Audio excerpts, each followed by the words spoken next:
Hi guys, Karen here with another video. Welcome back to our channel, and today I'm making a Chipotle black bean soup. And yes, it's a little early for soup, but September is right around the corner and we're getting closer and closer to autumn.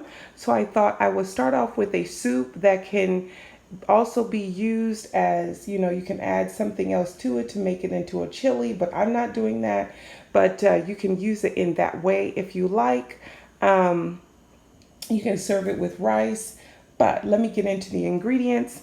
So you're going to need some black beans. These black beans, I soaked them overnight. It's about 64 ounces. So this is I'm using the Le Creuset soup pot. This is 7.25, I believe, ounces. And it can hold, it soaked a bag of 64 ounce of black beans, 64 ounces. So that was pretty cool.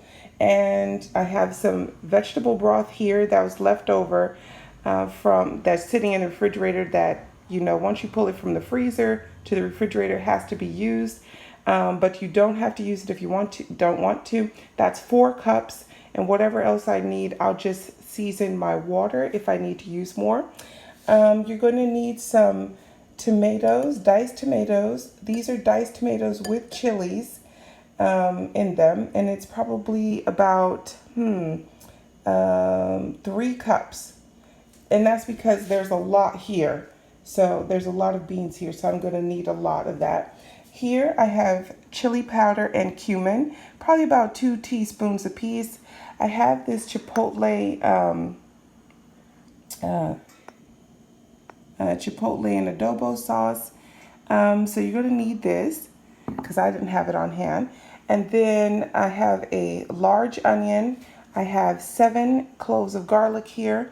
I have 4 or 5 mini bell peppers. I like them better because they are sweet. I also have some peppers from the garden that are a little warm. Some may say spicy, but I just say they're warm. And then you're going to need some salt. And today I will use the soup pot. This is huge. You're going to need some oil. Okay. This is a really simple soup. If you've already soaked your beans or if you're using canned beans, this is going to be really easy. It's not going to take you any time whatsoever. So let's get into it. So first up, we're going to let our onions, bell peppers, and peppers cook for about 2 minutes in the oil. I have not added my garlic yet because I don't want it to burn. But yeah, we're just going to let this cook down for about 2 to 3 minutes. I like the way the sides are really high in this pan, so nothing can fly out.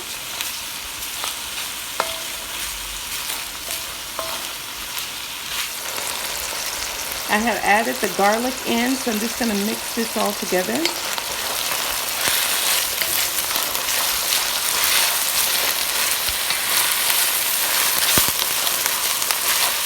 I'm going to add some of the seasonings, well, all of it actually.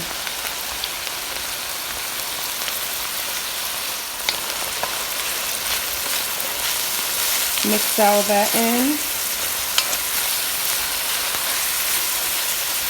Now you're going to add some salt, at least a teaspoon and a half.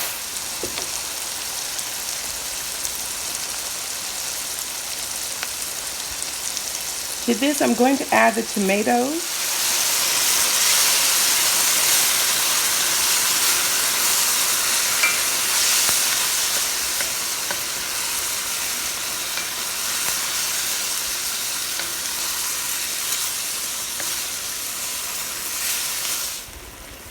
Now to this, go ahead and add your chipotle. And by the way, if you have cilantro, you're going to add that as well. I should have bought some. I thought we had some in our garden, but we're all out. So I won't be able to add that today. But you can add cilantro. That would just really set this dish off.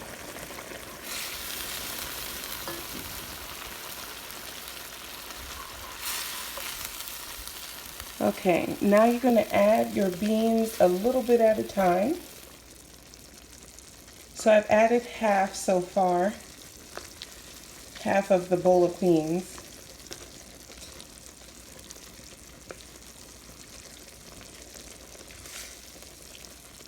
Now I'm going to add the rest of it.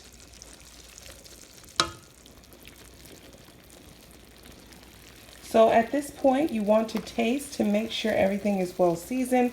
And I'm also going to add my 4 cups of vegetable broth. And let the seasonings just kind of like really get in there and mix together. But like I said, you want to make sure you taste it to make sure that it's really well seasoned before you just kind of let it simmer.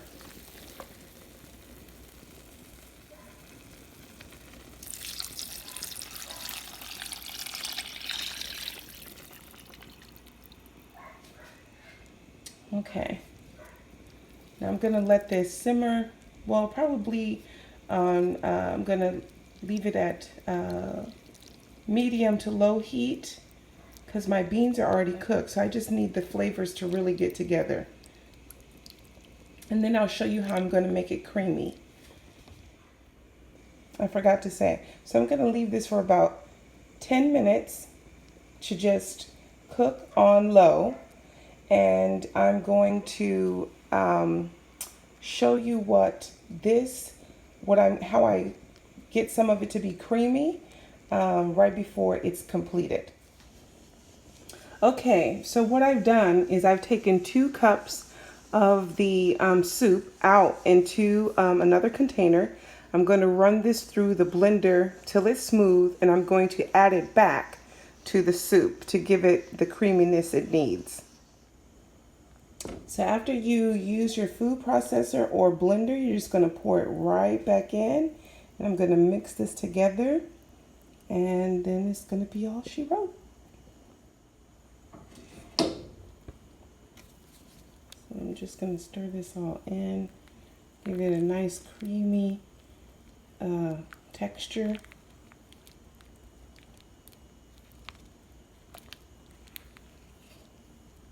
And I'll show you guys the final product. Now I can already tell you, this tastes amazing. So anytime, like I always tell you guys, you have to taste as you go. The Chipotle, you need to have those on hand when you're making it because it gives a nice smokiness to the soup.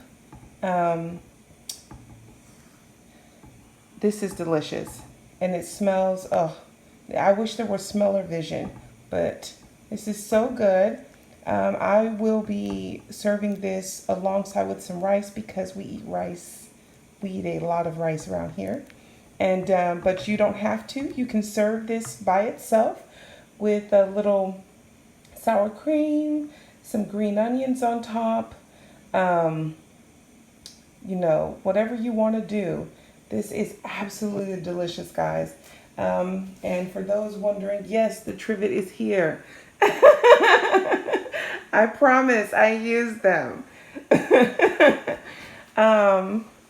Someone asked me about the trivet, but yes, this is when I'm transferring it from a pot from the stove, especially this pot is huge. I can't imagine what would happen if I just set this pot as hot as it is right on the counter or even on my cutting board because this thing is hot. And it has a wide surface at the bottom, so it would leave a nice little mark. No, thank you. I did want to tell you, though, when Maya first saw the pot, she said, I just want to see if you guys agree. She says she thinks it looks like a cross between the brazier and the Dutch oven. So the brazier with its wide, with the wide circle, and then the Dutch oven with the high side. So I kind of agree. Let me know what you think in the comments below. But this is the soup. I hope you guys get a chance to try it. It smells really good, and I will see you guys in the next video. Bye!